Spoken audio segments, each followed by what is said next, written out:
let's talk about it. So we have Avatar: The Last Airbender, and let's see here. Yeah, this is a review, and this is a little different. Normally, when I review a movie, I'm generally kind of positive. This time, I'm not. Look, I love the Avatar: The Last Airbender cartoon, animation, whatever, animated show. I did get a comment. It's not an anime. Anime is specifically Japanese or Asian animation, and this is not. This is a Western thing, so my bad. But yeah, Avatar: The Last Airbender is a phenomenal anime-esque looking animated show. Okay, it's a really great show, and you know, I have seen it again. I saw it last year for the first time. It's freaking awesome. I loved it. I just reviewed the Avatar: The Last Airbender, you know, live-action Netflix show, and that was a masterpiece. I genuinely love that show so far, and I can't wait to see what Book 2 and Book 3 has in store. But in terms of this, I heard for basically since 2010 how bad this was, and I was like, I can't be that bad. You know what I mean? It can't be that bad. It was that bad. It was actually kind of worse. So I don't want to say that the movie made me mad.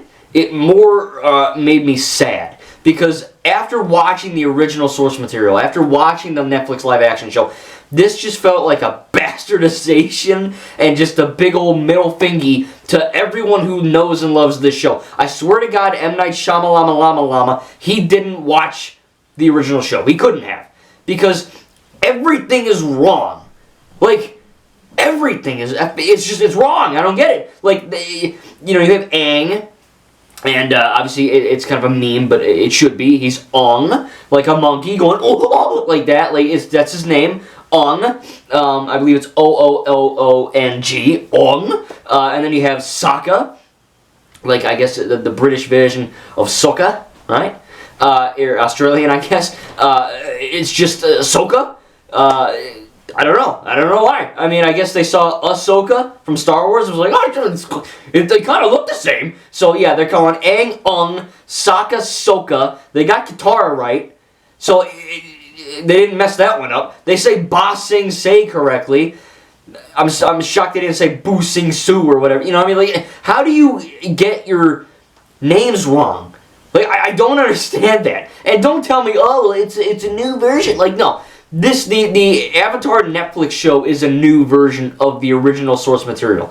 But they get the names right, okay? If you're going to drastically change shit, don't change their names. You know what I mean? Don't mispronounce things. They say Avatar. Sometimes it's Avatar, sometimes it's Avatar. I don't know. Like, I swear to God, there's literally a scene where Sokka is like, hey, are you the Uvatar? And I'm like, what? I was freaking out. I swear to God, it was horrible. So yeah, that was not so fun. And then you get stuff like, the bending is wrong. Like, how do you F up the bending? That's all they do. You know what I mean? There's some sword fights, some fist fights, some bows and arrows, obviously. But, you know, most of the action in this show is regarded to the earth bending and the air bending and the water bending and the fire bending, right? That's kind of the whole thing.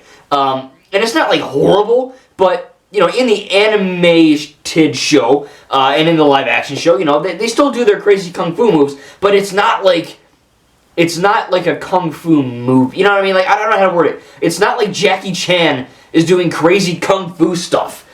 You know what I mean? Like, I really don't know how to say it. They still do stuff, but it's not as exaggerated. You know, in this you have Ong going like... Oh, there's some... decent action in it. I'm not gonna lie and say this movie's a complete bomb, but when you get the bending wrong and they're like, oh, you need fire to fire bend. Like, no, you just fire bend from your effing hand. You know what I mean? Like, your Katara normally just sometimes uses water without water. Like, you know, when she's more powerful, obviously, in the other books, book 2 and 3, but still, it's really weird how you mess up the bending. Like I said, if you get the bending wrong and the freaking names of the characters wrong, you're in for a weird trip. General Iroh is like Iroh or something like that. I don't get it. I mean, the casting all around is just not very good. You know, if you watch the original animated show, no one really looks... I mean, you can't really F up Aang, or sorry, because he's just a bald kid with a big arrow on his face. Basically me in a year or two. But at that, if you just point a blue arrow. But I think that, you know, when you have characters that don't look like the animated show and they don't act the same, I think, look... Sokka is, you know, he's okay. He's, like, overly serious. He barely jokes at all. Obviously the whole sexist thing is gone, much like the Netflix. But what the Netflix version had that the animated show has is that he's got the charisma, he's got the sass, he's got the comedy. He's very expressive. In this version of Ahsoka, he's just like, I swear to God, his eyes are like, Jim Carrey the Mask. His eyes are like, like just pop out of his head. It's really weird. He just looks at Suki. I think they call her Suki. I think they got that right. How can you mess that up? How can you mess up Aang and Sokka? I don't know, but they did. So Ahsoka's looking at Suki, and it's just really weird. He's got like these massive big eyes the whole time, and it's like, dude, jeez, calm down. And he's not funny. He's like overly serious, and I know Sokka in the original show is serious because he's trying to fulfill a duty to his dad and become a warrior, and he has this responsibility he feels like he does because he has to fill it. But in this one, they kind of took that a little bit too far because this, as a PG-rated movie, it really should have been PG-13. There's a lot of violence in here that probably wouldn't be acceptable in a PG. I don't know why it is a PG movie. I know the show's PG, but there's some crazy stuff in here that kind of I was like, wow, this is PG. But it's also like no 10-year-old kid is going to want to sit through this. And I'm not saying that's the target audience. I think obviously the target audience is everyone, kids, teens, and adults. But in this instance here, it's just such a serious mood. And they breeze through book one so effing quick. It's like a blink of an eye and you're done. It's like an hour and a half long. It's very streamlined. It's like the Avatar, the Last Stream Runner. Or Stream Bender. Speed runner bender. It's just like, we're going there, and then we're going there, and then we're going there. The final act in the Water Tribe where doesn't even turn into the freaking water beast. He just kind of like lifts a puddle. That's really weird. There's like an action scene where like everything's slow motion, like 300, and that it does look good in times. I'm not gonna lie and say this movie's all shit, but then you have moments where I keep calling him. I'm trying not to call him Aang. Ooga Booga is running through the crowd, right? He's got his freaking hands out like Sonic the Hedgehog, and he's like ice skating. It looks really goofy and dumb. I literally laughed out loud. I also cringed for the first time in a long time watching a movie. I think I kind of banished it to the recesses of my mind's vault because I can't specifically remember. But I know it just like a Vietnam flashback. It came back, but that scene where Ung discovers that Master Oogway, what the hell's his name? That's Kung Fu Panda. The other guy, Gyatso.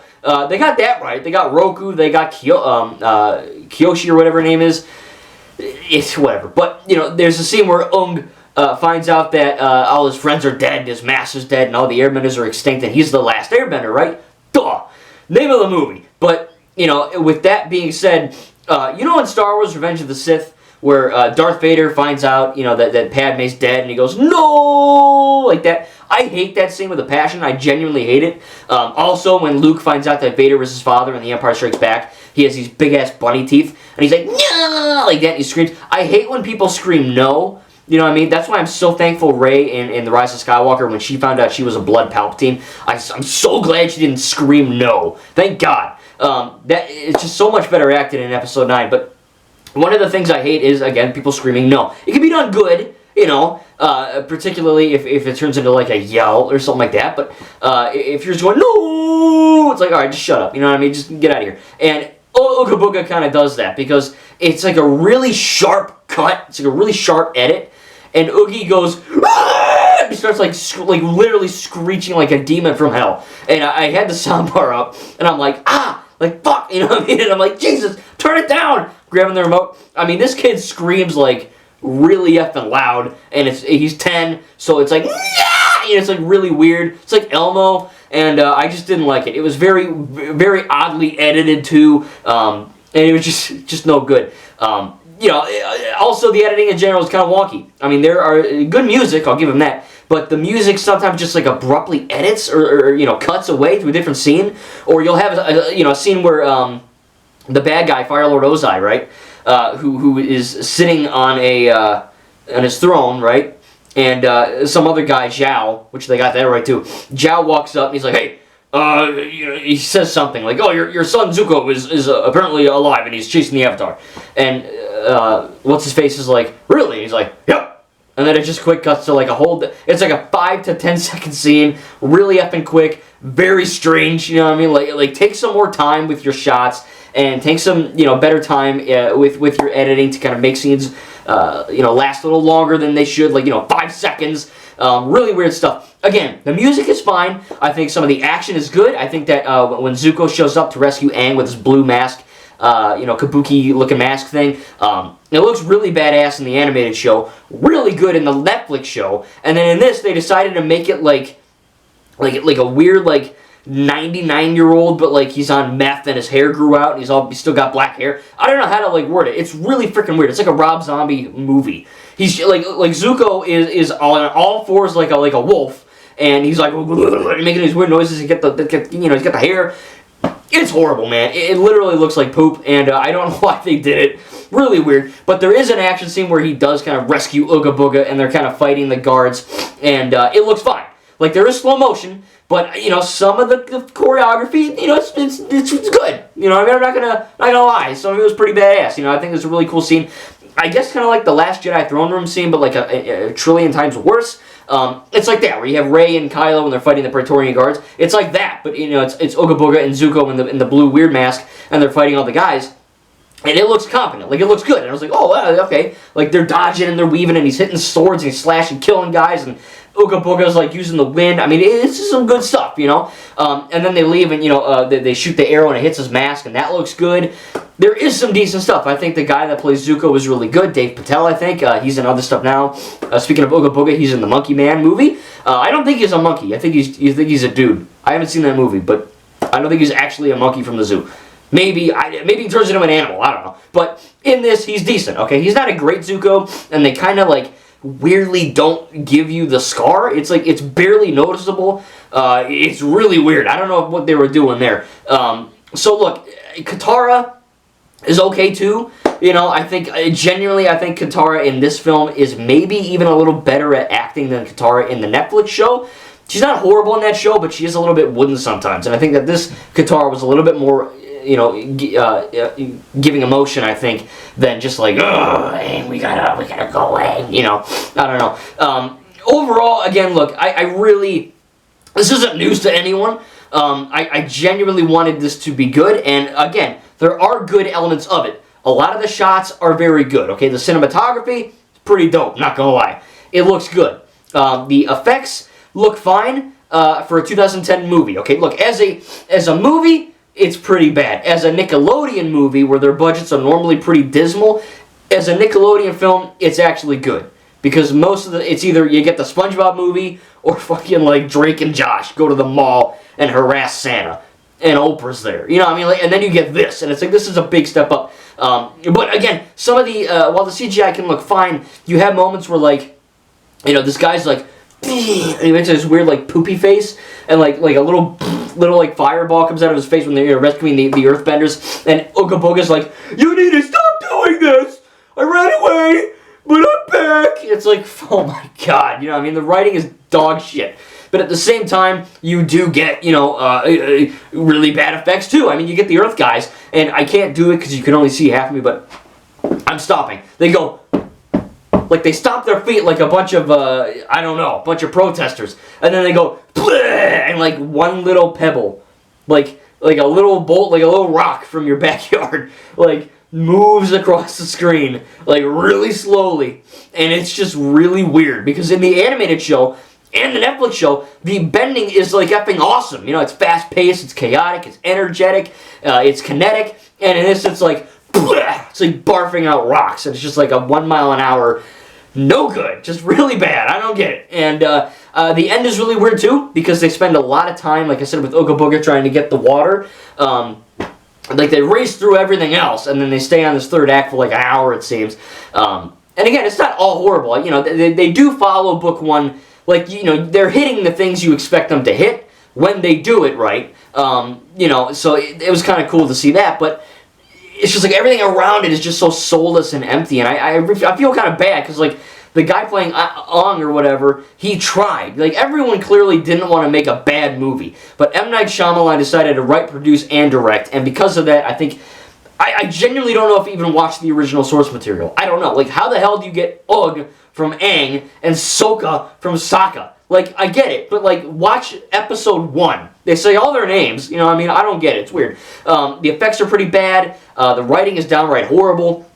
Soka, he's out of character. He's just, like, this bug-eyed guy that's, like, too serious. Again, the only strengths I can really give it is the music is fine, the shot composition is okay, some of the action is decent and actually good, and then you get to the ending and they're like, we choose you to be our avatar. And I'm like, you don't get to choose, he just is. You know what I mean? Like, it doesn't matter that he's 12 or whatever, he's the avatar, and you just deal with it. You know what I mean? Like, suck it up. Soka it up, you know what I mean? That's what you gotta do. This isn't a choice, you don't get this isn't a voting thing. He's the avatar. And Ooga Booga kind of reaches his hands out like he's kind of flipping, this isn't my middle finger. He's like flipping someone off and he's also trying to do Spider-Man at the same time. Looks really weird, I don't like it. And then he's making like some constipated look. I don't know, man, I don't get it. It should have been great. It could have been great. And look, as far as a Nickelodeon movie is, it's okay. But as a movie, I mean, I watched it. You know what I mean? I didn't like turn it off or nothing. I didn't fall asleep. I watched the whole thing. So it is watchable. I'm not going to say it's like an unwatchable disaster. But if you watch the Avatar original animated show, or even this new Netflix version, and you enjoy the franchise like myself, you will be insulted. This is not just a bad movie, it's a movie that kind of gets everything you'd expect to be common sense wrong. Like when Luke Skywalker and Anakin Skywalker calls lightsabers laser swords, that's not a mistake. Luke and Anakin call lightsabers laser swords for a reason in the lore, and it's very good writing. In this, when they're saying and Soka and Iro and all these weird things, it doesn't make any sense. It's not some fancy new version. It's just a really weird interpretation. That's all I can say. Again, it's a very poorly made film. And it's watchable if it's free. I got this on Blu-ray. I threw it on the floor. But I got it on Blu-ray for like $5, okay? It's worth $5. If you really like Avatar, I was more curious than anything to see if it was that bad. So no, this is not the worst movie ever created. I've seen far worse. But in this case, it's definitely not up to par of what you would want for an Avatar adaptation or a movie to be. You know, we are getting that animated Avatar sequel movie coming out, I believe, in 2026 now, so hopefully that'll be better. I'm assuming it will be, because not much could be much worse. But yeah, just an overall really bizarre movie. Everything is basically wrong when you'd expect it to be basically right. And the end result is just a complete incoherent mess that really, again, I feel bad because like, clearly someone wanted to make this good. Like, most of the people involved, you know, there's the costume department and the editing team and the CGI guys. Like, you know, no one wants to make a bad movie. But somehow it just didn't come out the way they wanted it. And maybe M. Night Shyamalan wanted it to be like this. I don't know. But it was just a very poorly made film with, again, some good action, some good shots, good music, so it's not like all bad, but sadly the negatives far outweigh the positives. I didn't drink any beer. I should have, because it probably would have made the movie a hell of a lot more fun to watch, but we only have one more in the fridge, so, you know, I gotta be sparing. But it is a fun movie to watch if you're drunk. I'm assuming. I've never been drunk. I probably never will. I don't know. But if you're high or wasted, I don't recommend drugs. Don't do them, but, you know, if you're one of those people, I guess, I don't know, today's 420 when I'm filming this, so, you know, smoke weed when you're watching, I don't know. But yeah, it's just a really weird movie to watch, whether you're sober or whatever. I drank a pop can, so, you know, there's that, but it's pop. So yeah, it didn't really affect my mind. If anything, watching this movie made me a little bit dumber. I don't have many brain cells left. After watching this. I have, I think, 5. So I got to be careful moving forward. But tell me in the comments down below what you think about Avatar, the Last Airbender, and please... Oh, God. And anyway, yeah, like the video if you enjoyed, subscribe if you're new. I can't wait to cover more movies. And yeah, this one's a bit of a stinker. I'm going to give Avatar, the Last Airbender, a do, which is a D. Yeah, so not that great. Anyway, yeah, we're going to move on from this and forget it ever happened. Thank God we get the Netflix show and the original animated show. Please watch those. If you really want to watch this movie, I wouldn't recommend it, but it is watchable. It's not like an unwatchable mess. It's just not very good. Thank you guys, and we'll see you in the next video.